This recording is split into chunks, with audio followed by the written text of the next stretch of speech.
سورۃ الاعراف کی آیت نمبر 86۔ الحمد للہ وکفی وسلام علی عبادہ الذین اصطفی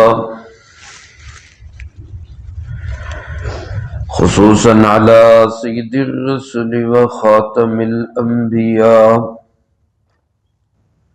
وعلى آلہ واصحابہ الاتقیاء اما بعد فاعوذ باللہ من الشیطان الرجیم بسم اللہ الرحمن الرحیم ولا تقعدوا بكل صراط توعدون وتصدون عن سبيل الله من آمن به وتبغونها عوجا واذكروا إذ كنتم قليلا فكثركم وانظروا كيف كان عاقبة المفسدين وَإِن كَانَتْ طَائِفَةٌ مِّنكُمْ آمَنُوا بِالَّذِي أُرْسِلْتُ بِهِ وَطَائِفَةٌ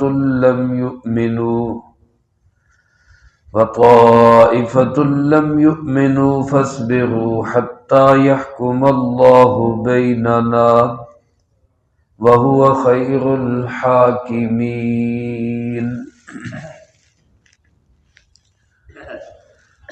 حضرت سیدنا شعیب علی نبینا وعلیہ الصلاۃ والسلام، جن کو اللہ پاک نے قوم مدین اور اصحاب ایکا کی طرف بھیجا، جو انبیاء علیہ الصلاۃ والسلام میں سے خطیب کے لفظ سے معروف ہیں، خطیب الانبیاء۔ حضرت شعیب علیہ السلام نے اپنی قوم کو سب سے پہلے تو دعوت توحید دی، اس بات پر ایمان اور یقین رکھو کہ اللہ ایک ہے، اس کا کوئی ساجی اور شریک نہیں ہے۔ دوسرے نمبر پر جو بڑی خرابی تھی ان کے اندر وہ یہ کہ وہ ناپ تول میں کمی کرتے تھے۔ بہت بڑا اللہ پاک نے ان کو تجارتی مرکز دیا ہوا تھا۔ ان کا علاقہ مدین اس وقت تمام دنیا کی متمدن شہروں کے لیے مرکز کی حیثیت رکھتا تھا، لیکن اتنی بڑی نعمت اور فراوانی کے باوجود ان کے اندر یہ گھٹیا پن تھا کہ وہ چیزوں کو لین دین میں کمی کر دیتے تھے۔ تو اللہ کے نبی علیہ السلام نے ان کو سمجھایا کہ اس بات سے، اس حرکت سے باز آ جاؤ۔ اس پہ ایمان لانے کی بجائے اور اللہ کی نبی کی بات ماننے کی بجائے انہوں نے حضرت شعیب علیہ السلام سے الٹا یہ کہنا شروع کر دیا کہ تیری نماز تجھے یہی سکھاتی ہے کہ تو ہمارے معاملات میں دخل اندازی کر، وہ اپنا کام کر، اپنی عبادت کر، ہماری تجارت، ہمارا کاروبار، ہماری مرضی، ہم جیسے مرضی کریں۔ اللہ کے نبی علیہ السلام نے پھر بھی ان کو سمجھایا۔ ایک اور بڑی خرابی ان میں یہ تھی کہ راستوں میں بیٹھ جاتے، چوکوں چوراہوں میں بیٹھ جاتے، ایسے مقامات جہاں پبلک کا آنا جانا ہو وہاں بیٹھ جاتے، اور وہاں بیٹھ کر بجائے اس کے کہ اصلاح کا کام کرے، اللہ کے نبی علیہ السلام نے فرمایا نہ راستے میں نہ بیٹھا کرو، اگر بیٹھنا ہی ہو تو راستے کا حق ادا کرو۔ کسی نے پوچھا جی راستے کا حق کیا ہے؟ فرمایا امر بالمعروف کرو، نہی عن المنکر کرو، آنے جانے والوں کو سلام کرو اور بھٹکے ہوئوں کو راستہ بتاؤ، یہ راستے کا حق ہے۔ تو اس کی بجائے راستوں میں بیٹھ کر ایک تو لوگوں کو ڈراتے دھمکاتے۔ اللہ کے نبی علیہ السلام نے کہا وَلَا تَقْعُدُوا بِكُلِّ صِرَاطٍ، مت بیٹھا کرو ہر راستے میں توعدون، لوگوں کو دھمکانے کے لیے، ڈرانے کے لیے۔ مال چھین لیتے، پیسے چھین لیتے اور ڈکیتیاں کرتے۔ مفسرین کرام رحمہم اللہ نے لکھا ہے ناکے لگا کر ٹیکس لینے والے وہ بھی اسی حکم میں شامل ہے۔ اور اگر آج کل دیکھا جائے تو ناجائز چالان اور غلط طریقے سے مال لوٹنے والے وہ بھی اسی میں شامل ہیں، چاہے وہ خود لوٹ رہے ہیں چاہے گورنمنٹ کے کہنے پہ لوٹ رہے ہیں، وہ سارا اسی میں آئے گا کہ وہ راستوں میں بیٹھ کے لوگوں کے ساتھ ظلم اور زیادتیاں کر رہے ہیں۔ اور فرمائے کہ وَتَصُدُّونَ عَن سَبِيلِ اللَّهِ، اور تم راستوں سے روکتے ہو، اللہ کے راستے سے روکتے ہو، جو ایمان لانا بھی چاہتا ہے اس کو بھی روکتے ہو۔ اگر کوئی پتہ چلتا کہ یہ بندہ حضرت شعیب علیہ السلام سے ملنے جا رہا ہے تو اس کو روکتے ہوئے نہیں سیدھے راستے پہ نہیں جانا، ان کے راستے پہ نہیں چلنا، یہ تو ایسے ہیں یہ ویسے ہیں۔ اور جو ایمان لانا چاہتا اس کو بھی تم سیدھے راستے سے روکتے، وَتَبْغُونَهَا عِوَجًا، اور سیدھے راستے میں کمیاں تلاش کرتے، یعنی ایسے چوکوں چراہوں میں بیٹھ کے شعیب علیہ السلام تو ایسے ہیں وہ تو ایسے ہیں، ان کے اندر تو یہ کمی، نعوذ باللہ من ذلک۔ یہ باطل کا پرانا طریقہ رہا ہے، وہ یا تو ڈرا دھمکا کے حق کے راستے سے روکتا ہے یا پھر حق والوں کے خلاف پروپیگنڈا کرتا ہے۔ ایک بہت بڑے طبیب تھے حضرت زماد بن ثعلبہ رضی اللہ تعالیٰ عنہ، بہت بڑے حکیم اور طبیب معالج تھے۔ ان کو پتہ چلا کہ آپ صلی اللہ علیہ وسلم اس طرح ایک نبی آئے ہیں حضرت محمد کریم صلی اللہ علیہ وسلم، یہ ملاقات کے لیے حاضر ہوئے۔ ابو جہل اینڈ کمپنی کو پتہ چلا تو ان کو ڈرا کے دھمکا کے لالچ دے کر روکنا چاہا۔ جب کوئی بات نہ بن پڑی تو کہنے لگے کہ وہ تو پاگل ہے، نعوذ باللہ من ذلک، اس کے متھے کہاں لگ رہے ہو، وہ تو تمہارا بھی دماغ خراب کر دے گا۔ تو حضرت زماد رضی اللہ تعالیٰ عنہ دل میں سچی تڑپ اور لگن تھی، کہنے لگے بھائی اگر وہ پاگل ہے تو میں معالج ہوں، میں اس کا علاج کر دوں گا، میں اس کو ٹھیک کر دوں گا، مجھے ملاقات تو کرنے دو۔ ملاقات کی، آپ سے پوچھا آپ کون ہیں، آپ نے قرآن کریم کی آیات پڑھی، اپنا پیغام سنایا، بس سننے کی دیر تھی کہ وہیں ڈھیر ہو گئے اور کلمہ پڑھا اور مسلمان ہو گئے اور صحابی رسول بن گئے۔ یہ باطل کا پرانا طریقہ ہے، لوگوں کے متعلق اہل حق کے متعلق باتیں کرنا، ان کو دہشت گرد بنا کے، ان کو جناب خوفناک بنا کر پیش کرنا تاکہ لوگ ان کی طرف جائیں نہ۔ تو حضرت شعیب علیہ السلام کے متعلق بھی انہوں نے یہی کیا، اور پھر دین حق کے اندر کمیاں تلاش کرنا۔ اسلام کے احکامات سب سے خوبصورت، سب سے روشن احکامات ہیں، کسی حکم میں بھی کوئی کمی نہیں، عین فطرت کے مطابق ہے۔ لیکن ظاہر ہے جو بندہ کیا کہتے ہیں جو سامن میں اندھا ہو جائے اس کو سارا ہرا ہرا ہی نظر آتا ہے۔ جس کا دل دماغ ہی غلط ہو، جس نے اینک ہی غلط کلر کی لگائی ہوئی ہے، اب وہ تو اس کو تو ویسے ہی نظر آئے گا صاحب۔ اب پردے میں کمیاں نظر آئیں گی، دین کے احکامات میں کمیاں نظر آئیں گی، غیروں کی تقلید اور نقالی کریں گے لیکن اپنا قرآن اور سنت اس کو پیچھے ہٹا دیں گے، جیسے آج کل لوگ کر رہے ہیں۔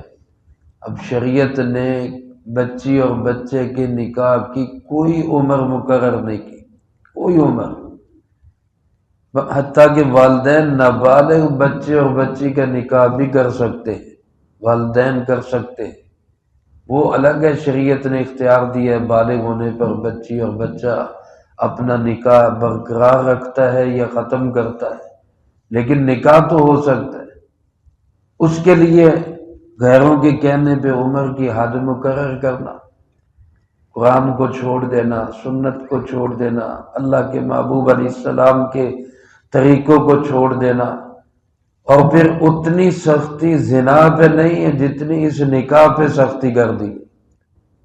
کیا چیز روکنا چاہتے ہیں؟ بے حیائی پہ کھلی چھٹی ہے، اور شرم و حیا اور نکاح نیکی کے کاموں پہ پابندیاں لگا رہے۔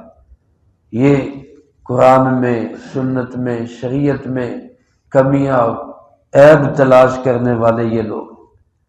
حضرت شعیب علیہ السلام نے ان کو کہا کہ اللہ کی نعمتوں کو یاد کرو، وَاذْكُرُوا اِذْ كُنْتُمْ قَلِيلًا فَكَثَّرَكُمْ، یاد کرو وہ وقت جب تم تھوڑے تھے، اللہ نے تمہیں زیادہ کیا۔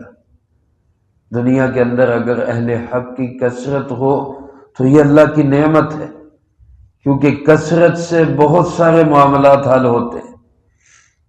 ہم پاکستان، ہندوستان جب اکٹھا تھا تو یہ وطن اکٹھا ہی رہتا اور مسلمانوں کا ہی رہتا اگر مسلمانوں کی اکثریت ہوتی۔ ہندوؤں کی اکثریت تھی، اس لیے ملک دو ٹکڑے ہو گیا، اور پھر 2 کے 3 ہو گیا۔ آج یہاں پاکستان کے اندر اگر اہل حق کی کثرت ہو تو اس پاکستان کو اور ہی کچھ نظر آئے، لیکن اکثریت کیا ہے؟ اب آپ دیکھیں کس قدر المیہ کی بات ہے اور افسوس کی بات ہے کہ سندھ اسمبلی میں ایک ہندو قرارداد پیش کرتا ہے کہ شراب پر پابندی لگائی جائے۔ قرارداد پیش کرنے والا کون ہے؟ غیر مسلم ہندو۔ وہ کہہ رہے شراب پر پابندی لگائی جائے، اور جو نام نہاد مسلمان ہیں وہ اس قرارداد کو مسترد کر رہے ہیں کہ جناب یہ نہیں ہو سکتا، لوگوں کے حقوق پامال ہو۔ ایک وجہ کیا ہے؟ اکثریت جو ہے وہ دین سے متنفر ہو چکی ہے۔ تو یہ اکثریت کا اس طرح کا ہو جانا، اب کس قدر علماء سمجھاتے ہیں بھائی یہ بے حیائی کے کام ہیں، ان کو چھوڑ دو۔ اب بسنت کے لیے کس قدر سمجھایا گیا، لیکن منانے والے کون تھے؟ ہم ہی تھے، ہم میں سے ہی گئے ہیں سارے۔ لاکھوں کروڑوں روپیہ جو برباد ہوا ہے وہ کس نے کیا ہے؟ وہ کوئی باہر سے آ کے نہیں کر گیا، ہماری ذہنیت تھی۔ تو میرے محترم دوستو، یہ اکثریت کا ایک سائیڈ پہ ہونا یہ بہت بڑی نعمت ہے اگر اکثریت حق والوں کی ہو جائے، لیکن اگر وہی باطل والوں کی ہوگی تو یہ بہت بڑا عذاب بھی بنے گا۔ تو اللہ پاک نے، حضرت شعیب علیہ السلام نے ان قوم کو یاد کرایا کہ تم تھوڑے تھے، اللہ نے تمہیں زیادہ کیا، اس نعمت کو بھی یاد رکھو۔ آج اپنی اکثریت کے گھمنڈ میں میرے خلاف ہو کر تم یہ سمجھتے ہو کہ ہم پتہ نہیں کیا تیر مارنے گے، اور پھر فرمایا وَانظُرُوا كَيْفَ كَانَ عَاقِبَةُ الْمُفْسِدِينَ، اس چیز کو بھی مد نظر رکھو کہ تم سے پہلے جنہوں نے دنیا میں بگاڑ پیدا کیا ان کا انجام کیا ہوا۔ قوم نوح کا انجام کیا ہوا، قوم عاد کا انجام کیا ہوا، قوم سمود کا انجام کیا ہوا، اس کو بھی اپنے ذہن میں رکھو۔ آج کے ہمارے جو اصحاب اقتدار ہیں، اصحاب اختیار ہیں، وہ اپنے سے پہلوں کا انجام بھی ذہن میں رکھیں۔ کبھی دنیا میں وہ بھی بڑے تنتناتے تھے، ہماری حکومت مکے دکھاتے تھے اور پتہ نہیں کیا کیا دعوے کرتے تھے۔ آج سب کہاں ہیں؟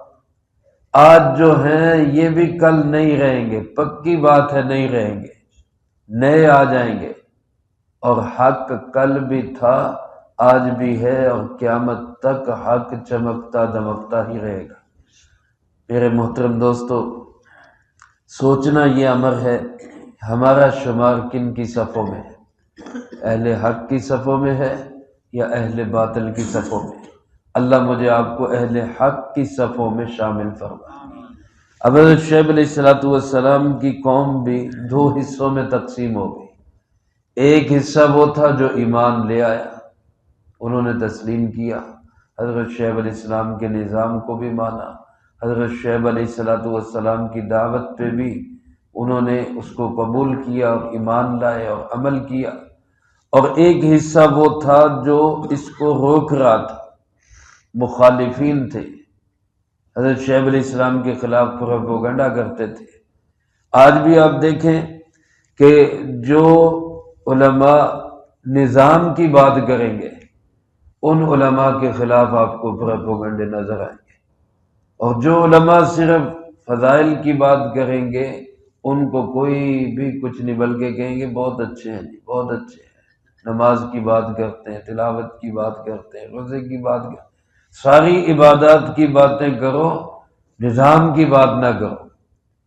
حالانکہ انبیاء علیہ الصلوۃ والسلام جس طرح عبادات کو لے کر آتے تھے اسی طرح نظام کو بھی لے کر آتے تھے، اور لوگوں کو اللہ کے حکم کے مطابق چلانے کی بھی کوشش کرتے۔ تو دو حصوں میں تقسیم ہوئے، ایک حصہ ماننے والوں کا، ایک نہ ماننے والوں کا۔ اب بظاہر دونوں میں کوئی فرق نہیں۔ اب جیسے آج ہیں ہم ہیں، کوئی اللہ کے حکم پہ چل رہا ہے، کوئی نہیں چل رہا، جو چل رہا ہے وہ بھی دنیا میں ہی ہے، جو نہیں چل رہا وہ بھی دنیا میں ہی ہے، یعنی جو مخالف ہیں ان کو کوئی سزا نہیں مل رہی۔ تو لوگوں کے دلوں میں آنا کہ بھائی ہمیں کیا فائدہ ہو رہا ہے، ہم جو حق پہ چل رہے ہیں تو ہمیں کیا مل رہا ہے، اور وہ جو باطل پہ چل رہے ہیں تو ان کا نقصان کیا ہو رہا ہے، کچھ بھی نہیں ہو رہا، تو پھر ٹھیک ہے۔ تو ایک بدگمانی سی ذہن میں آتی ہے۔ حضرت شعیب علیہ السلام نے ان کو کہا کہ بھائی اگر آج تم دو حصوں میں تقسیم ہو گئے ہو، ان کان طائفۃ منکم آمنوا، اگر تم میں ایک گروہ ایسا ہے جو ایمان لا چکا ہے، بالذی ارسلت بہ، اس پر جس پیغام کے ساتھ میں بھیجا گیا، وطائفۃ لم یؤمنوا، اور ایک گروہ ایسا ہے جو ایمان نہیں لایا، تو جو ایمان نہیں لایا ان کو چاہیے کہ فصبروا، وہ کیا کریں، صبر کریں، وہ شور نہ مچائیں، وہ واویلا نہ کریں، وہ مایوس نہ ہوں۔ وہ دین حق کی دعوت میں سب سے بنیادی چیز صبر ہے۔ صبر کے ساتھ، ہمت کے ساتھ، حوصلے کے ساتھ، استقامت کے ساتھ کام پہ لگے رہنا، اور کب تک لگے رہنا، حتی یحکم اللہ بیننا، یہاں تک کہ اللہ ہمارے درمیان فیصلہ کرتے۔ جب تک اللہ ہمارے درمیان فیصلہ نہیں کرتا تب تک کام میں لگے رہو۔ یہی اہل حق کا اور اہل باطل کا فرق ہے۔ اہل باطل فوراً بے صبری میں آئیں گے، جو دین کے لیے اخلاص کے ساتھ کام نہیں کرنے والا ہوگا وہ بے صبرا ہو جائے گا، وہ کہے گا کہ نہیں جی یہ نہیں صحیح، انہاں نو چھڈ کے کسی ہور نو پڑھ لو۔ اور جو اللہ کی رضا کے لیے کام کرنے والا ہوگا وہ صبر کے ساتھ جڑا رہے گا، حق کے ساتھ ہی جڑا رہے گا، جب تک کہ اللہ کی طرف سے کوئی فیصلہ نہ آ جائے۔ میرے عزیز دوستو، آج بھی ضرورت اسی امر کی ہے کہ دین کی دعوت اور دین کی محنت کا کام کرتے ہوئے ہم مایوس بھی نہ ہوں، بے صبر بھی نہ ہوں، بلکہ فصبروا، صبر کے ساتھ جڑے رہیں، حتی یحکم اللہ بیننا، حتیٰ کہ اللہ ہی ہمارے درمیان فیصلہ کرتے۔ اب وہ جو چاہے فیصلہ کرے۔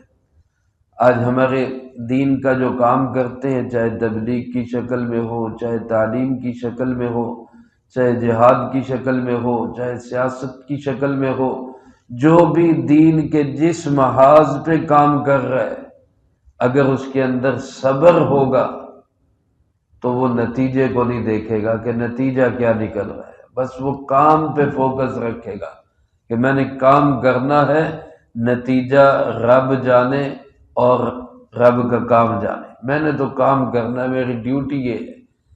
اور جو آدمی نتیجے پہ نظر رکھے گا کہ جی ہم کام کر رہے ہیں تو فائدہ کیا ہو رہا ہے، نتیجہ کیا نکل رہا ہے، اس کا نقصان کیا ہوگا، نتیجہ حق میں آئے گا تو اس کے اندر تکبر پیدا ہوگا، دیکھا نا جی ہم نے یہ کیا تو یہ ہو گیا، ہم نے یہ کیا تو یہ ہو گیا، تکبر آیا تب بھی بیڑا غرق۔ اور اگر نتیجہ حق میں نہیں آیا، خلاف آ گیا، تو وہ مایوس ہو جائے گا، اتنا کام کر کے بھی ہمیں فائدہ کیا ہوا، ہمیں ملا کیا، وہ مایوس ہو جائے گا۔ اس لیے میرے عزیز دوستو، ہم دنیا میں دین کے کام کے لیے آئے ہیں۔ سب سے پہلے تو ہم نیت یہ کریں کہ زندگی کے آخری سانس تک انشاءاللہ اللہ کے دین کی حفاظت کریں گے انشاءاللہ، اور اس راستے میں جو تکلیف آئے، جو رکاوٹ آئے، جو پریشانی آئے، ہم اس پر صبر کریں گے۔ کب تک صبر کریں گے؟ حتیٰ یحکم اللہ بیننا، حتیٰ کہ اللہ ہی ہمارے درمیان کوئی فیصلہ کرتے، وَهُوَ خَيْرُ الْحَاكِمِينَ، اور وہ بہترین فیصلہ کرنے والا ہے۔ سب سے بہترین فیصلے میرے رب کے فیصلے ہوتے۔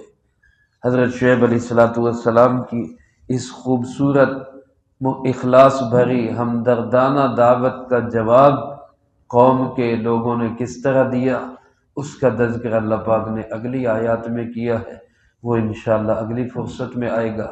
اللہ پاک سے دعا ہے اللہ جو کہا سنا ہے اس کو زندگی میں لا کے دوسروں تک پہنچانے کی توفیق عطا فرمائے۔ الحمدللہ 8 پاروں کا درس مکمل ہو چکا، اللہ پاک اس کو اپنی بارگاہ میں قبول فرمائے۔ ابھی انشاءاللہ العزیز دعا بھی کریں گے، اور دعا کے بعد سورۃ یاسین شریف پڑھی جائے گی، اور اس عمل کے بعد پھر آپ حضرات کے لیے انشاءاللہ ناشتے کا بھی اہتمام ہے، تو تمام احباب ناشتہ فرما کے جائیں۔ اللہم لک الحمد کما ینبغی لجلال وجہک وعظیم سلطانک، اللہم لا احصی ثناء علیک انت کما اثنیت علی نفسک، اللہم لک الحمد کما انت اہل، صلی علی محمد کما انت اہل، وافعل بنا ما انت اہل، فإنک اہل التقوی واہل المغفرہ، اللہم وفقنا لما تحب وترضى من القول والعمل والفعل والهدي والنیہ، انک